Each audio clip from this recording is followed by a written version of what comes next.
എന്താ എല്ലാവരും പറഞ്ഞിട്ട് കേട്ടേക്കുന്ന ഒരു ക്ലീഷേഡ്സ് ആയിരിക്കും ചിലപ്പോൾ ഞാൻ പറയണത്.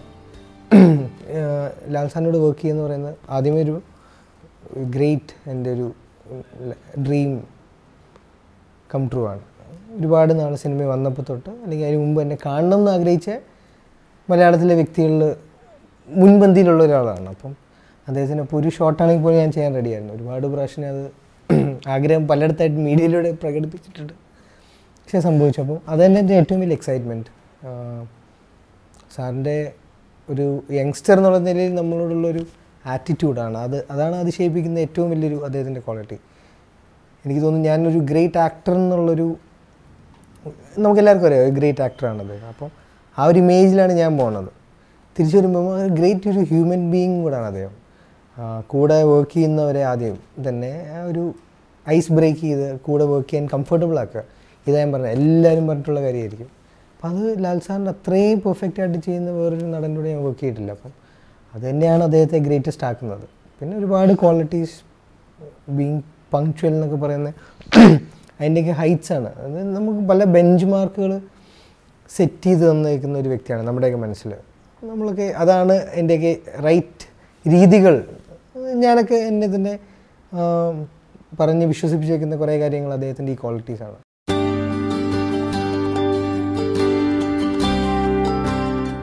പൂർണ്ണമായൊരു കോമഡി ഫിലിമിനേക്കാളുപരി രണ്ട് വലിയ ഇതിൻ്റെ സബ്ജക്റ്റ് വളരെ ഇൻട്രസ്റ്റിംഗ് ആണ്. ഇന്ത്യ അമേരിക്ക രണ്ടും വലിയ ഡെമോക്രസീസാണ്.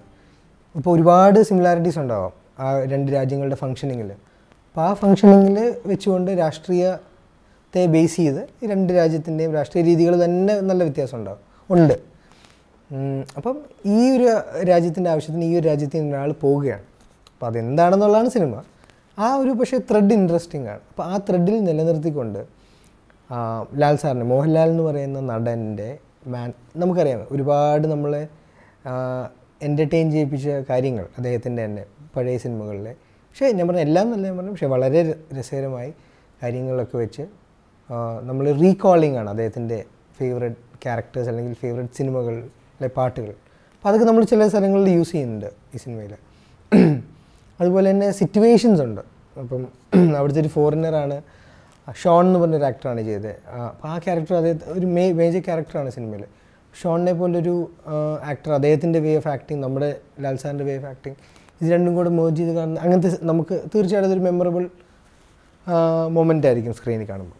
അപ്പം അങ്ങനെ കോമഡി എന്ന് മാത്രം ഞാൻ പറയുന്നില്ല. ഒരുപാട് ഒരു പൊളിറ്റിക്കൽ സറ്റയർ സ്പൂഫ് ഞാൻ ഒരിക്കൽ പറഞ്ഞു കേട്ടാണ് ഇതിൻ്റെ എനിക്കൊന്ന് ടീമിലെ ഒരാൾ ലോജിക്ക് നിലനിർത്തിക്കൊണ്ട് കുറച്ച് ഇല്ലോജിക്കലായിട്ടുള്ള കാര്യങ്ങൾ പറഞ്ഞു പോകുന്ന ഒരു ഫെസ്റ്റിവലിന് പറ്റിയൊരു സിനിമ.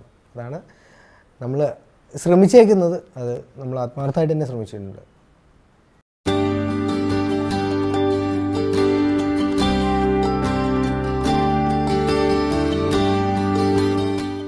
ഈ കോമഡി മാത്രം ചെക്ക് ചെയ്യാൻ പറ്റുന്ന ഒരു സീനുകളെക്കാളും ഞാൻ പറഞ്ഞു ഇതെല്ലാം കൂടി ഉൾപ്പെടുന്നതായിരുന്നു ഈ സിനിമ.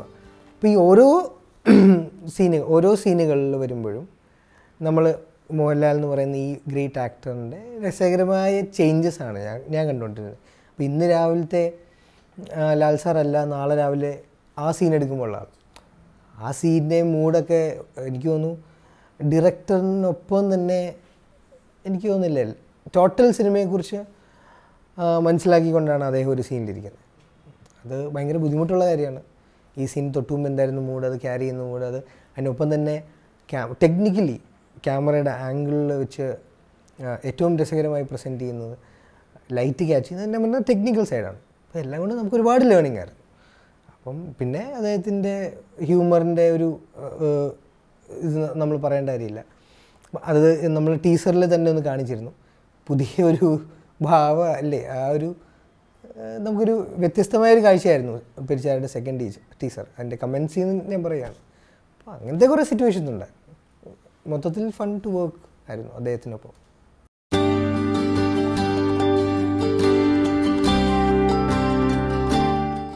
തീർച്ചയായിട്ടും ഗ്രേറ്റ് എക്സ്പീരിയൻസ്. നമ്മൾ പെട്ടെന്ന് ഇതിപ്പോൾ ഞാൻ സ്വപ്നം കണ്ട കാര്യമാണെന്ന് ഞാൻ പറയണില്ല. ഇതൊന്നും ഞാൻ സ്വപ്നം കണ്ടിട്ടില്ലായിരുന്നു. ബിയോണ്ട് ഡ്രീംസ് ആണ്. നമ്മൾ കൊഡാക് തിയേറ്ററിന് മുമ്പ് ഷൂട്ട് ചെയ്യാൻ പറ്റുക. ഹോളിവുഡ് സ്ട്രിപ്പിൽ പ്രത്യേകിച്ചൊരു കൊറിയോഗ്രഫി ഒന്നും നമുക്കില്ലായിരുന്നു. കാര്യം ഒരു സൈറ്റ് സീയിങ് സീനുകളാണ്, സോങ്ങിലൊരു മോണ്ടാഷ്. അപ്പോൾ അങ്ങനെ പോകുമ്പോൾ ലാൽ സാർ എന്നെ ഹോളിവുഡിൽ ഒരു ജംഗ്ഷനിൽ കാറുകൾ പാർക്ക് ചെയ്യുമ്പോൾ സാർ എന്നെ ഒരു 2 സ്റ്റെപ്പൊക്കെ ഇട്ടു. അപ്പോൾ അതൊക്കെ നമുക്ക് 2 രീതിയിൽ, ഒന്ന് നമ്മൾ അദ്ദേഹത്തിനൊപ്പം പ്രൊഫഷണൽസായിട്ട് നോക്കുകയാണെങ്കിൽ ആ സിനിമയിൽ ഭാഗമാകുമ്പോൾ അങ്ങനത്തെ ഒരു സീനിൽ ഭാഗം പറ്റുക അതൊരു സന്തോഷമുള്ള കാര്യമാണ്. 2 ഒരു പ്രേക്ഷകൻ എന്ന നിലയിൽ അദ്ദേഹം ആക്ടറിനെ കണ്ടുകൊണ്ടിരിക്കാൻ ചെയ്യുന്ന കാര്യങ്ങളെല്ലാം നമുക്ക് പുതിയതാണ്, ഫ്രഷാണ്, അല്ലെങ്കിൽ നമ്മളെ എക്സൈറ്റ് ചെയ്യുന്നതാണ്, ഒരുപാട് ഇൻസ്പയർ ചെയ്യുന്നതാണ്.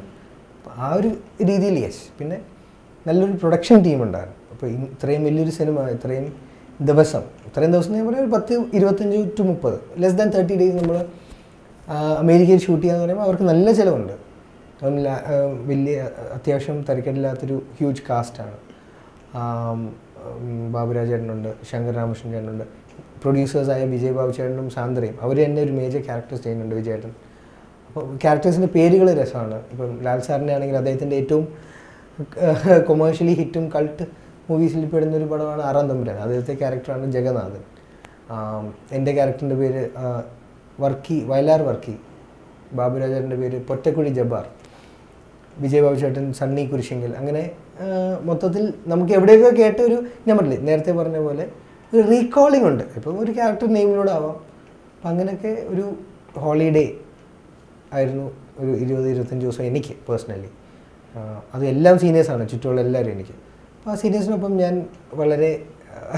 അവർ വളരെ കെയർ ചെയ്ത് തന്നെയാണ് എന്നെ അവരുടെ ഒരു ടീമിൽ ഉൾപ്പെടുത്തിയത്. അപ്പം ജീവിതത്തിൽ ഏറ്റവും നല്ല കുറേ ദിവസങ്ങൾ അല്ലെങ്കിൽ കുറേ കാര്യങ്ങൾ ഓർത്തെടുക്കുമ്പം തീർച്ചയായിട്ടും പെരിച്ചാഴിയുടെ ഷൂട്ടും ഈ ഒരു അമേരിക്കൻ യാത്രയും അതിനെല്ലാം ഉപരി മോഹൻലാൽ എന്ന് പറയുന്നത് ലാൽ സാറിനൊപ്പം വർക്ക് ചെയ്യാൻ പറ്റിയത് എൻ്റെ മനസ്സിൽ എന്നും ഇരിക്കുന്ന ഒരു കാര്യമായിരിക്കും.